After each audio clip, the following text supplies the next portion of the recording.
Manchester জুড়ে এখন শুধু নীল উৎসব। ওয়েম্বলির আকাশ বাতাস কাঁপিয়ে উৎসবের আনন্দে মত্ত ম্যানচেস্টার সিটি টানা 4 বারের আক্ষেপ ঘুচিয়ে আবারও শিল্ড পুনরুদ্ধার করল সিটিজেন্স। আর সেই আনন্দ উল্লাস বাড়তি মাত্রা পায় চিরপ্রতিদ্বন্দ্বী ম্যানচেস্টার ইউনাইটেডকে হারানোয়। একই সঙ্গে 2023-24 মৌসুমে FA কাপের ফাইনালে রেড ডেভিলদের বিপক্ষে হারের মধুর প্রতিশোধটাও নিল সিটি।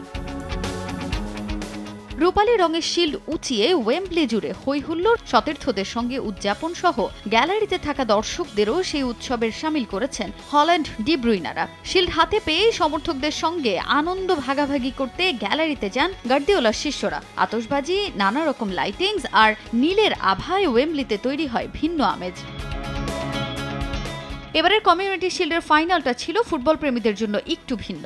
একে তো শিল্ডের লড়াই, তার উপর সেই ফাইনালেই মঞ্চস্থ হয় রোমাঞ্চকর ম্যানচেস্টার ডার্বি। দুই জায়ান্টের লড়াই দেখতে পুরো ওয়েম্বলি জুড়ে ছিল লাল আর নীলের সমানে সমান উপস্থিতি। সবচেয়ে বেশিবার কমিউনিটি শিল্ড ঘরে তোলা ম্যানচেস্টার ইউনাইটেডের সমর্থনে গলা ফাটানো দর্শকরা এদিন শুরু থেকেই ছিল আশাবাদী, কিন্তু শেষটা রাঙাতে পারল না এরিক টেন হ্যাগ বাহিনী। বারবার এগিয়ে গিয়ে শেষ পর্যন্ত ভাগ্য নির্ধারণ হয় টাইব্রেকারে। রোমাঞ্চকর লড়াইয়ের পর সপ্তমবারের মতো কমিউনিটি শিল্ড জিতল ম্যানচেস্টার সিটি।